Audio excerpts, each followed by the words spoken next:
A kiss in 1998. A date in 2007. A wedding in 2020. Jennifer Miles first caught Nate Goldenberg's eye when they were teenagers. It took decades to win her over. After seeing Jennifer Miles in a bikini in 1998 while mowing her father's lawn on Lake Wawasee in Indiana, 15-year-old Nate Goldenberg was confident enough to ask her on a date. "I was 100% in love," said Mr. Goldenberg, now 37, and the general manager of Grand Design RV in Elkhart County, Int. "Her dad said yes, so we went to a party and found that we had mutual friends. I really wanted to date her." Ms. Miles, also 37, remembers what a great time they had that night. But her family lived most of the year in Kokomo, Indiana, and she was dating someone else. "Nate and I hit it off and even shared a kiss that summer, but nothing developed," said Ms. Miles, a former insurance executive and stay-at-home mother to her 2 children from a previous marriage. Mr. Goldenberg also has a daughter from a previous relationship. After high school, Ms. Miles studied for a degree in public affairs from Indiana University while Mr. Goldenberg took some business courses in Fort Wayne, but he said he hated school. He began selling cars before transitioning into the recreation vehicle industry and investing in fitness gyms. In 2016, while he was a minority owner in Grand Design RV, the company was sold to Winnebago for $500 million.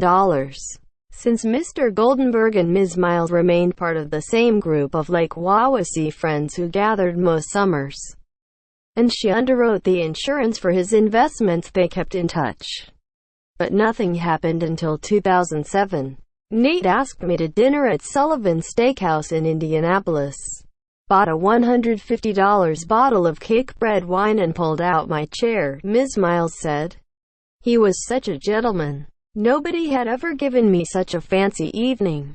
I knew he wanted romance, but he was working in San Diego." Mr. Goldenberg added, "She was so smart, interesting and fun to hang with that I decided to never give up on her because other girls bored me. I just had to figure out how to win her over." The following year, Mr. Goldenberg flew Ms.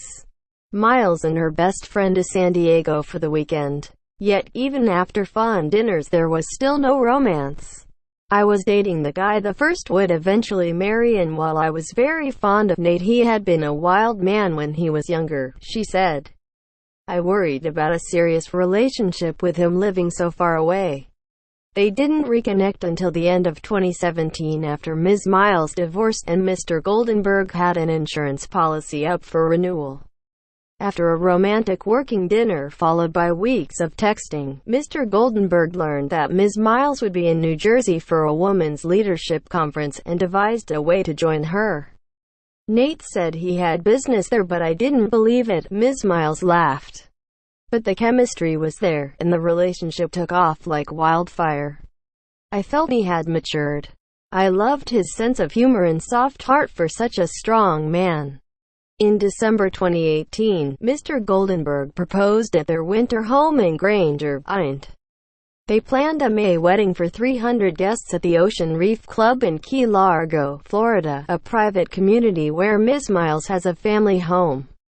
But it had to be postponed for 5 months because of the coronavirus. Finally, on October 23, the Reverend Michael J. Calderon of St. Jude Ministries in Pembroke Pines, Florida, officiated before 120 guests at Ocean Reef. "Even with the stress of changing the wedding date, Nate was so thoughtful, kind and caring," Ms. Miles said. "With my type of personality, I needed someone strong. And seeing him so excited and involved with our daughters, I have grown to love him more each day."